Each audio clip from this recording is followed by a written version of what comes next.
안녕하십니까 성도 여러분. 지난 1월 7일 비대면 온라인 예배로 전환된 이후로 어느덧 4주차가 되어가고 있습니다. 계획대로라면 내일 일요 새벽 기도회까지 온라인 예배로 드리고 다음 주 2월 4일 우리 금요 저녁 예배부터는 교회에서 다시 함께 만나 대면 예배를 드리게 될 것입니다. 자세한 내용은 우리 주중에 다시 안내가 있게 될 것입니다. 어쨌든 계획대로만 진행된다면 이제 일주일이 남은 것입니다. 여러분 기대가 되십니까? 즐거우십니까?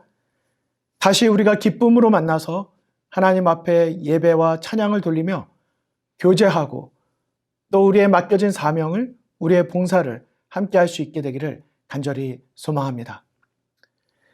그런데 여러분 혹시 지난 한 달 동안 우리가 온라인으로 예배를 드리고 교회를 오지 않고 성도들과의 교제와 봉사가 없는 가운데 있으면서 익숙함과 안일함과 게으름의 작은 여우가 우리가 그동안 정성스럽게 만들어오던 내 마음속 믿음의 포도원을 허물고 있지는 않습니까? 어느새 내 마음속에 가득했던 예수님을 위한 자리가 이 세상에 복잡하고 많은 여러 다른 것들로 그 자리가 대신 채워지고 있지는 않습니까? 한때는 뜨거웠던 주님을 향한 우리의 사랑과 헌신의 결심이 한쪽 그늘에 방치되어서 어느덧 차가워지고 딱딱하게 식어 굳어있지는 않습니까? 우리 신앙의 영적인 겨울에서 우리가 벗어나야 할 것입니다. 요즘은 로마린다 어디를 가든지 뒷동산이 푸르러지고 우리의 들판이 푸르러지는 것을 보게 됩니다. 생명의 기운을 느끼게 되는 것이죠. 우리 로마린다 그 지역의 우리 자연계만이 아니라 우리의 심령의 푸르름이 하늘의 생기가 더 있게 되시기를 간절히 소망합니다. 저는 이 시간 특별한 권면의 말씀을 먼저 드리고 싶습니다. 우리가 4주 동안 온라인으로만 예배를 드리고 교회를 오지 않았기 때문에 더 말씀을 드리고 싶습니다. 이 시간 우리 모두의 마음속에 혹시 조금이라도 우리의 신앙이 차가워지거나 어두워졌다면 이 시간 예수 그리스도의 십자가를 다시 바라보게 되시기를 간절히 바랍니다. 날마다 내 삶에 베풀어지고 있는 하나님의 은혜를 하나하나 손꼽아 헤아려 보시기를 바랍니다. 성경에 기록되어 있는 예언의 말씀과 성취가 어떠했는지, 우리의 구원을 위한 하나님의 사랑의 헌신과 희생, 그리고 심판에 대한 경고가 어떻게 기록되어 있는지 우리 다시 성경을 펴시고 우리 함께 연구하시기를 바랍니다. 나에게 주어진 현실과 나에게 주어진 사명, 이 속에서 하나님의 거룩하고 은혜로운 부르심을, 그 음성을 다시 새롭게 듣게 되시기를 간절히 바랍니다. 주님을 온전히 바라보지 못하게 만드는 내 주변의 많은 것들을 잠깐 내려놓고 하나님 앞에 겸손히 개인적으로 기도하는 시간을 가져보시기를 바랍니다.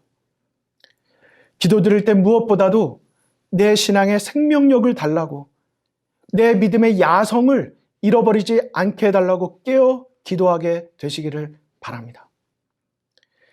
이 시대는 사단이 우는 사자와 같이 삼킬 자를 찾고 다니는 시기입니다. 이 사실을 잊지 말아야 할 것입니다.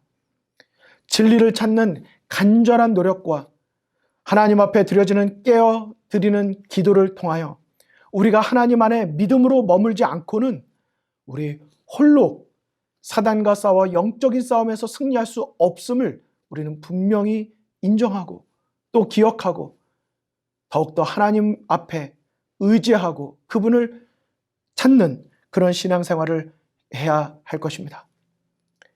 영감의 글 마지막 날 사건들 172쪽에 보면 다음과 같은 표현이 나와 있습니다. 진리를 듣고 받아들일 기회가 있었던 자들과 계명을 지키는 하나님의 백성이라고 자칭하면서 제7일 안식일 예수재림 교회와 연합했으나 명목상의 교회들처럼 더 이상 생명력도 하나님께 대한 헌신도 소유하지 못한 자들이 있겠다라고 말하고 있는 것입니다. 여러분, 어떤 자들입니까? 교회와 연합했다 하지만 더 이상 생명력도 없고 하나님을 향한 어떤 헌신에 대한 열정도 없는 것입니다. 이러한 자들은 큰 흔들림의 시기에 결국 모두 넘어지게 되고 떨어져 나가게 될 것이라고 경고하고 있는 것입니다. 여러분, 실물교훈에 보면 예수님께서 알곡과 가라지의 비유를 베풀어 주신 것에 대한 자세한 설명이 나와 있습니다. 거기 알곡과 가라지를 설명하면서 다음과 같이 말씀하고 있는 것을 보게 됩니다. 그리스도께서 비유를 통해서 주시는 교훈은 남을 판단하고 정죄하라고 있는 것이 아니요 스스로의 부족을 느끼고 겸손하라는 것이다. 밭에 뿌려진 모든 씨가 다 좋은 곡식이 아니듯이 교회 안에 있는 모든 사람이 다 그리스도인이라고 할 수는 없다. 경건의 모양을 가장한 죄인들이 한동안 참된 그리스도인의 제자들과 섞여서 외형상 그리스도인, 기독교인으로 간주되어 많은 사람을 속이고 있지만 이 세상의 추수 때가 이르면 선한 자와 악한 자 사이에 현저한 차이점이 드러날 것이다. 그때에 교회와 연합하였으나 그리스도와 연합하지 않은 자들이 명백하게 드러나게 될 것이다. 여러분, 아멘이십니까? 이 말씀이 우리를 더 각성할 수 있도록 깨워주시기를 간절히 소망합니다. 그러므로 성도 여러분, 깨어서 기도하십시오. 다시 한번 깨어서 기도하면서 우리의 신앙의 야성을 새롭게 회복하시기를 바랍니다. 우리의 마음에 하늘로부터 오는 생명력이 가득하고 하나님을 향한 우리의 헌신의 마음이 가득 소유하게 되시기를 바랍니다. 말씀하신 것처럼 교회와 연합하는 것 중요합니다. 우리 다음 주가 되면 우리 모든 성도님들을 교회에서 볼 수 있기를 간절히 소망합니다. 그러나 교회와 연합한 것으로 만족할 것이 아니요 우리가 그리스도인으로서 그리스도와 연합한 것으로 만족해야 할 것입니다. 그러므로 성도 여러분, 매일의 생활 속에서 그리스도와 연합하는 우리 모두가 되시기를 간절히 소망합니다. 저는 오늘 지난 설교에 이어서 우리 그리스도인에게 닥쳐오는 고난의 의미와 또 그 고난에 임하는 우리의 태도가 어떠하여야 하는지를 어떤 한 면에 대하여 우리가 함께 살펴보고자 합니다. 오늘 말씀의 제목은 하필이면 왜 이 길입니까? 입니다. 하필이면 왜 이 길입니까? 라는 제목으로 말씀을 나누고자 합니다.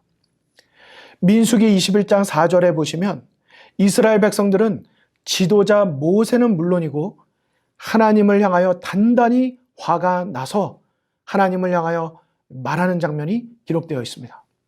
민수기 21장 4절과 5절의 말씀입니다.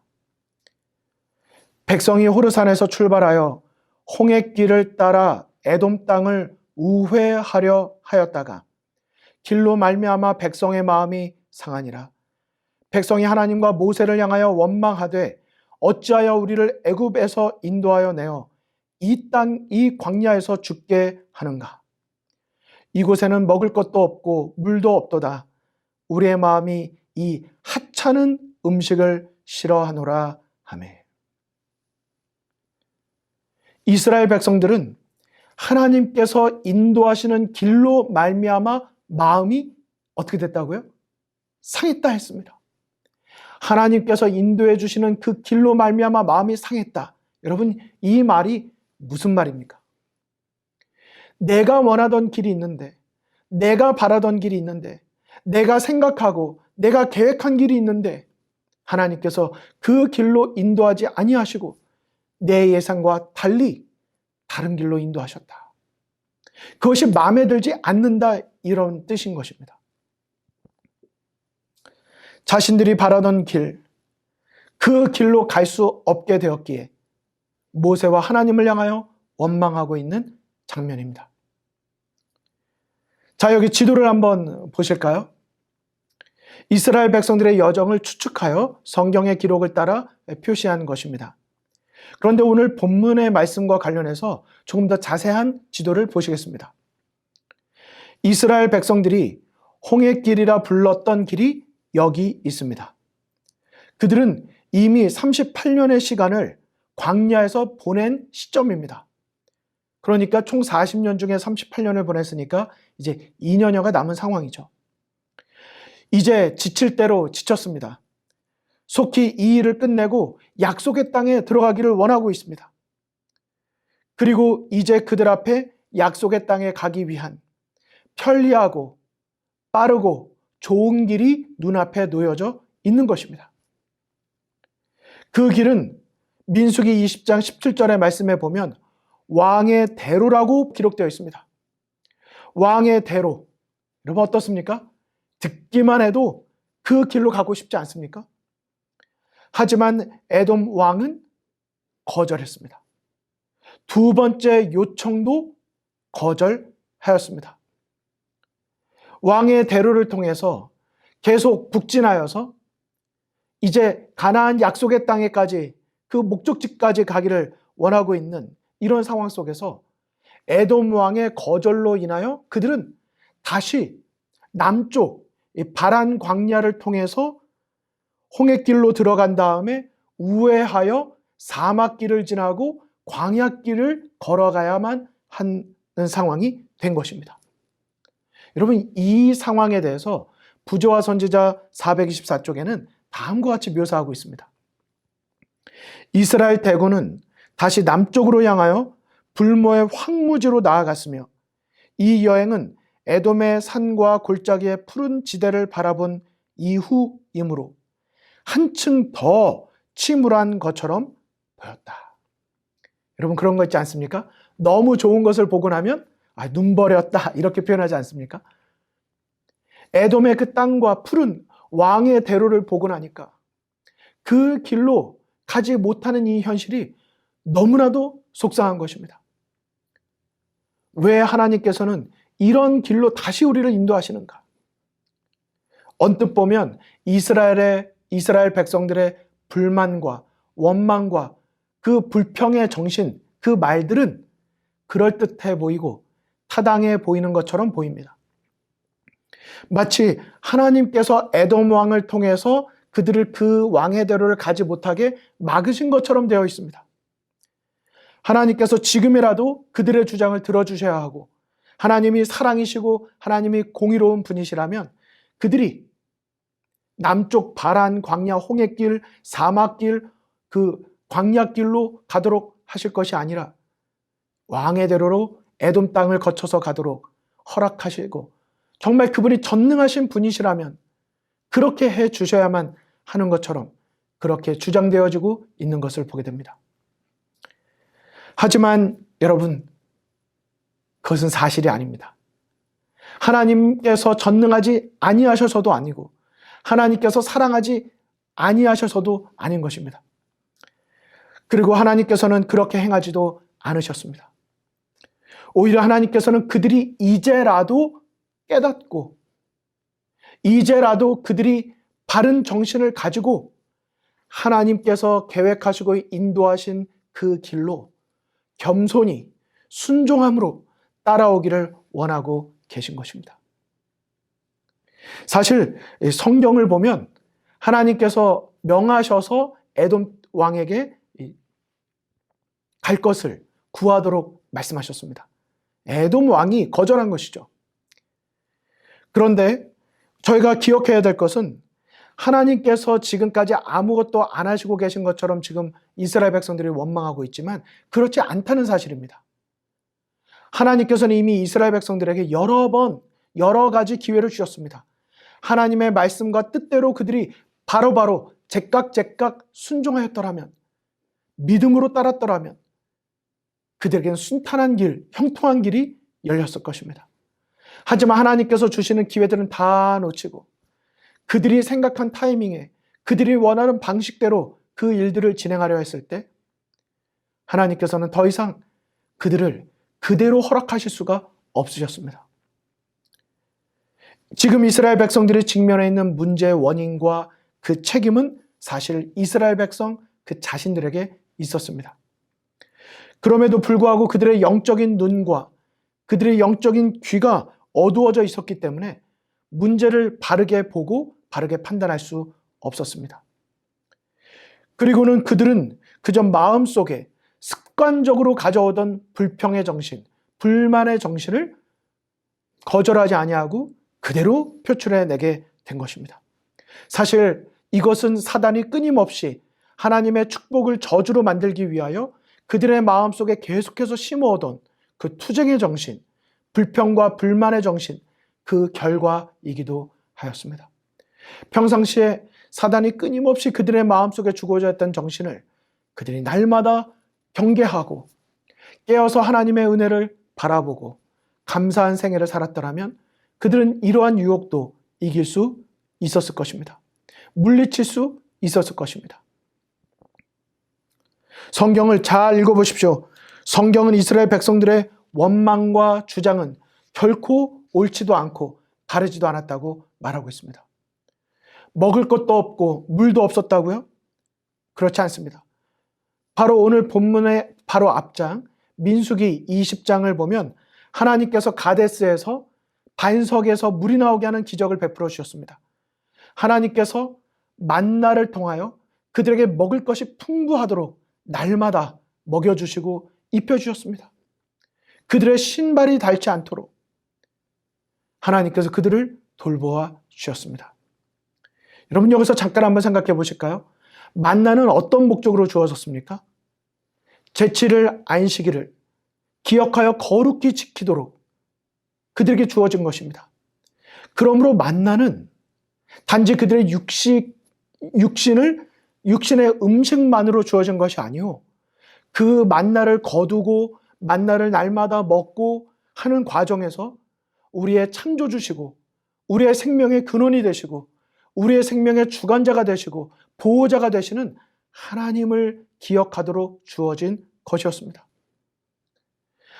하지만 그들은 날마다 만나를 먹고 만지고 그리고 입으로 먹고 눈으로 보고 하고 있었음에도 불구하고 그 만나를 주시고 계신 하나님을 보지 못했던 것이었습니다. 하나님께서 베푸시고 계시는 사랑과 은혜는 바로 눈앞에서 놓치고 있었던 것입니다. 그들은 만나를 향하여 하찮은 음식이라고 말하고 있습니다. 하나님께서 돌보시는 사랑의 증거를 하찮은 것으로 만들어버리고 만 것입니다. 여러분 한번 생각해 보십시오. 하나님께서 함께하고 계시는데 하나님께서 그들과 동행하고 계시는데 불기둥과 구름기둥으로 불구름기둥이죠. 하나이지만 기능을 서로 다르게 하고 있는 하나님께서 날마다 그들을 먹이시고 입히시고 돌보시고 계시는데 그 하나님이 나와 함께 하시는 것으로 그들은 만족하지 아니하고 눈에 보이고 손에 쥐어지는 그런 것들로 하나님을 향하여 불평하고 원망하고 있었다고 하는 사실인 것입니다. 하나님께서는 이스라엘 백성들에게 특단의 조치가 필요하다는 사실을 아셨습니다. 그래서 그분은 그분의 돌보시는 손길을 잠시 거두셨습니다. 그래서 그들이 하찮게 여기던 지난 날들과 그리고 오늘을 현재의 생애가 얼마나 은혜로운 것인지 얼마나 큰 감사인지를 기억하게 해주셨습니다. 그들의 욕심이 얼마나 심각하게 그들의 영적인 눈을 가리워서 하나님을 보지 못하도록 만들었는지 알려주셔야 했었습니다. 그들의 생각 속에 스며들어서 그들의 입술을 가득 채우고 있던 불평과 불만의 정신을 사라지게 만들고 그들의 마음에서 정직한 영이 새롭게 되고 그들의 입술에서 하나님을 향한 겸손함의 그 감사함의 기도가 다시 회복되어질 수 있도록 하나님께서 조치를 취하셔야 했던 것입니다. 신명기 8장 15절에 보면 그 광야는 이미 불뱀과 전갈이 가득하고 물이 없는 건조한 땅이었다고 말했습니다. 그러나 하나님은 물을 주셨고 그들이 불뱀의 전갈에 물리지 않도록 그동안 돌보아 오셨던 것이었습니다.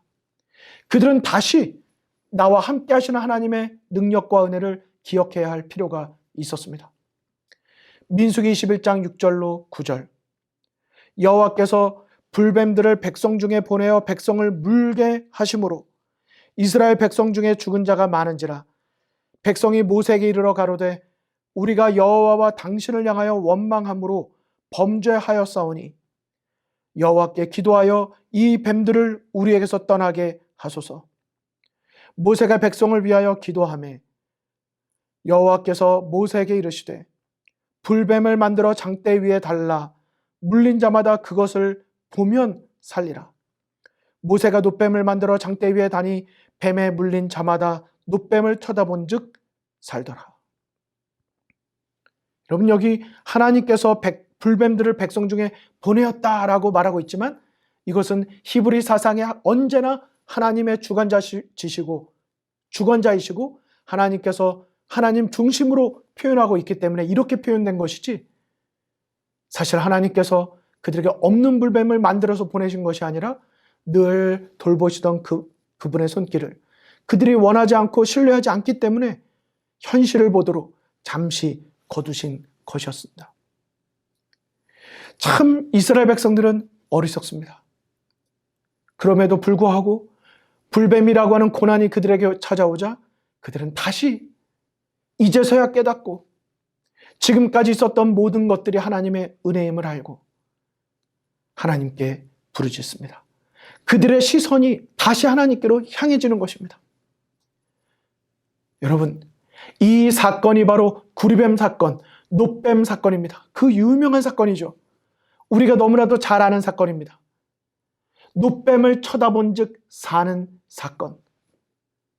바로 이스라엘 백성들이 하나님을 향하여 온전한 믿음을 갖지 못했을 때 예수 그리스도의 구원을 상징하는 이 사건을 통하여 우리가 믿음으로 순종하고 믿음으로 바라보면 살겠다라고 하는 이 구원의 엄청난 비밀과 원리를 우리에게 알려준 사건이 바로 이 사건인 것입니다. 그런데 저는 이스라엘 백성들이 하나님을 원망하였으나 다시 하나님께로 돌아오는 이 사건 속에서 그들이 원했던 길이 아닌 다른 길로 인하여 그들의 마음이 상하였을 때, 여러분, 그들이 외쳤던 그 말 속에 오늘 우리들의 마음 속에 종종 있는 그 음성이 들리지 않습니까? 하나님, 하필이면 왜 이 길입니까? 하필이면 왜 이 길입니까?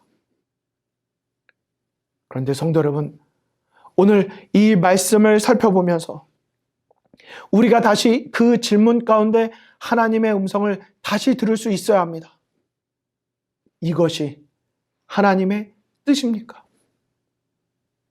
여러분, 우리의 마음속에 있는 음성과 우리의 마음속의 생각이 바뀌어야 하는 것입니다. 하필이면 왜 이 길입니까? 라고 하는 질문이 이것이 하나님의 뜻입니까? 라는 질문으로 겸손한 순종의 마음으로 바뀌어야 하는 것입니다. 여러분, 우리가 살다 보면 이러한 질문들이 생기지 않습니까? 하필이면 왜 이 직장입니까? 하필이면 왜 이 학교입니까? 하필이면 왜 이 남편입니까? 하필이면 왜 이 아내입니까? 하필이면 왜 이 자녀입니까? 하필이면 왜 이 부모입니까? 하필이면 왜 이 성도입니까? 하필이면 왜 이 교회입니까? 하나님께서 나에게 인도하신 이 많은 것들이 왜 이것입니까? 여러분, 우리가 이렇게 하나님께 질문하고 싶을 때가 있지 않습니까? 하지만 오늘 그 질문들을 이렇게 바꾸시면 어떠실까요? 이것이 하나님의 뜻입니까? 시편 103편 7절에 우리의 영적인 눈을 열어주는 귀한 말씀이 있습니다. 하나님이시죠? 그가 자기의 뜻을 모세에게 알리시고 이스라엘 백성에게 그의 놀라운 일을 보여주셨다. 우리 현대인의 성경에 있는 말씀입니다. 이것은 그리스도인의 삶에 있어서 매우 중요한 구절입니다. 하나님께서 모세에게는 자기의 뜻을 알려주셨고 이스라엘 백성들에게는 하나님의 길을, 그분이 하신 일들을 보여주셨다라고 말하고 있는 것입니다. 여러분, 이것은 어떻게 또 이해되어질 수 있습니까? 모세는 하나님께서 인도하시는 길도 보았고 하나님께서 인도하시는 행하시는 일들도 보았지만 동시에 하나님의 뜻도 그는 알고 있었다라고 말하고 있는 것입니다. 그래서 모세가 하나님 앞에 불평하지 아니하고 불만하지 아니하고 겸손함으로 온유함으로 하나님께서 인도하시는 길이 어디든지 믿음으로 따라갈 수 있었던 것입니다. 그렇습니다. 하나님께서 인도하시는 길을 보는 것 이상으로 우리에게 필요한 것이 있습니다. 그것은 바로 그 길로 인도하고 계시는 하나님의 뜻을 발견하는 것입니다. 그 하나님의 뜻을 영적으로 분별하는 것입니다. 성경에 기록되어 있는 많은 믿음의 조상들, 그들의 삶에는 모두가 고난의 길이 있었습니다. 하나님은 그들의 믿음을 시험하시기 위하여 고난의 길로 인도하셨습니다. 하지만 그 모든 이들은 그 고난 속에서도 하나님을 믿음으로 하나님의 뜻을 발견하였습니다. 저는 성경 중에 그런 많은 인물들 가운데 가장 대표적인 인물이 바로 사도 바울이라고 생각합니다. 사도 바울, 고린도서 12장에 보면 바울도 3번이나 자신의 육체의 가시가 떠나가게 해달라고 하나님께 구하였지만 정말 이런 상황을 예상하지도 못했고 이런 상황을 만족스러워하지도 않았지만은 그래서 하나님 앞에 이 상황 가운데서 나를 벗어나게 해달라고 간구하는 장면이 나와 있습니다. 이 가시 때문에 복음을 전하는 데에도 걸림돌이 있었습니다.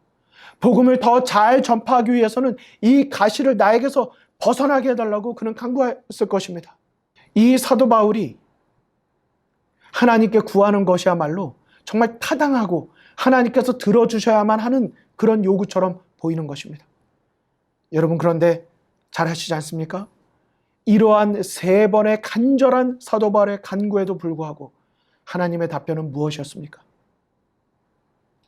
가시를 없애지 않을 것이라고 말씀하십니다. 그리고 바울을 향하여 하나님은 말씀하셨습니다. 내 은혜가 내게 족하도다. 내 은혜가 내게 족하도다. 그런데 여러분, 이 말씀은 바울에게 하나님께서 포기하고 그냥 살아. 넌 이 정도도 살만하잖아. 그냥 살아. 나도 힘들어. 너도 힘들고. 이렇게 말씀하시는 말씀이 아닌 것입니다. 오히려 하나님께서는 이 사도 바울에게 이 말씀을 하심으로 오늘을 살아가고 있는 우리들에게 말씀하고 계신 것입니다. 비록 자기가 원하던 방식은 아니었지만, 예상하던 방식은 아니었지만 하나님이 원하시던 대로 일을 하시면, 그 길로 믿음으로 따라가면 어떤 일이 일어나는지를 사도 바울은 그 속에서 하나님의 놀라운 영적 원리를 발견하게 된 것입니다. 그래서 고린도서 12장 7절로 10절에 다음과 같이 고백한 것입니다. 여러 계시를 받은 것이 지극히 크므로 너무 자고하지 않게 하시려고 내 육체의 가시 곧 사단의 사자를 주셨으니 이는 나를 쳐서 너무 자고하지 않게 하려 하심이니라. 이것이 내게서 떠나기 위하여 내가 3번 주께 구하였더니 내게 이르시기를 내 은혜가 내게 족하도다. 이는 내 능력이 약한 데서 온전하여짐이라 하신지라. 이러므로 도리어 크게 기뻐함으로 나의 여러 연약한 것들에 대하여 자랑하리니 이는 그리스도의 능력으로 내게 머물게 하려 함이라.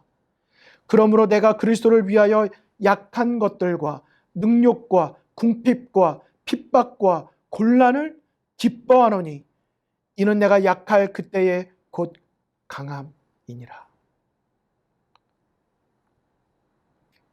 사도 바울은 하나님께서 왜 나의 기도를 들어주지 아니하시고 이 가시를 나에게 허락하셨는지를 하나님의 뜻을 깨달았습니다.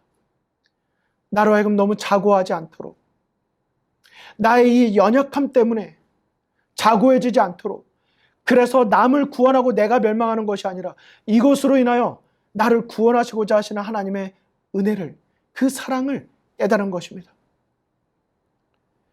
그는 내 능력이 약한 데서 온전하여진다고 말했습니다. 여러분, 이것이 무슨 뜻일까요? 그리스도의 능력으로 내게 머물게 하려 함이라고 말했습니다. 여러분, 이것이 무슨 의미일까요? 한 선교사님은 이 말씀에 대하여 다음과 같이 간증하였습니다. 어떻게 나의 연약한 때가, 나의 고난의 때가 하나님의 능력이 온전해지는 때가 됩니까? 내가 연약할 그때는 내게 하나님 한 분만 남는 때가 되기 때문입니다. 내가 없을수록, 내가 연약할수록 나에게는 너무나 은혜입니다. 나에게는 하나님 한 분만이 계시기 때문입니다. 약하십니까? 하나님을 바라보십시오. 사단이 자꾸 너 아무것도 없지? 너 약하지?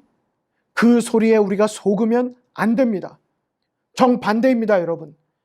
이 사람이 하나님만 온전히 의지하게 되면 온전하신 하나님의 능력이 그와 함께 하시게 되고, 그렇게 강해지게 되면 사단이 그를 이길 수 없는 것을 알기에 계속해서 건드리고 유혹하고 낙심하게 만들고 있는 것입니다. 그래서 여러분, 우리가 연약해질 때, 그때는 낭망할 때가 아니라 오히려 기뻐해야 될 때임을 기억하게 되시기 바랍니다. 우리가 연약해질 때, 내가 원했던 기도가 응답되지 아니하고 내가 더 이상 할 수 있는 것이 없다고 느껴질 때, 여러분, 그때, 바로 그때가 오직 하나님만을 바라보게 되는 때가 되는 것입니다. 여러분, 이 땅에서 어떤 그리스도인이 가장 능력 있는 사람일까요? 하나님만을 온전히 의지할 때, 하나님의 능력만으로 온전히 믿음으로 의지할 때, 이 세상에 의지했던 많은 것들을 다 내려놓고 오직 하나님만을 온전히 의지할 때, 그 사람은 사단이 감당할 수 없는 가장 강력한 믿음의 승리를 갖게 되는 성도가 되는 것입니다. 혈류병 앓던 여인이 이 세상에서 아무런 가망을 찾지 못하고 오직 예수님께 자신의 믿음의 모든 것을 집중하여 옷자락을 만졌을 때 가장 강력했던 것처럼 우리의 신앙생활도 그와 같은 것입니다. 우리의 뜻이 이루어지기를 기도할 것이 아니라 하나님의 뜻이 이루어지기를 기도하는 그러한 그리스도인이 되어야 할 것입니다. 저는 지난주에 어느 한 목사님의 설교를 들으면서 참 의미심장한 질문을 받게 되었습니다. 그 목사님의 질문은 아주 간단하였습니다. 예수님께서 우리를 위하여 마련하신 그 하늘 성새 예루살렘, 우리가 구원에 이르게 될, 우리가 함께 들어가게 될 그 하늘 새 예루살렘 성전의 입구는 왜 진주문이라고 되어 있을까? 왜 진주문을 통과하여 우리의 영원한 하늘 본향에 들어가게 될 것인가? 그 목사님의 질문은 굉장히 의미심장한 것이었습니다. 진주는 그냥 만들어지지 않습니다.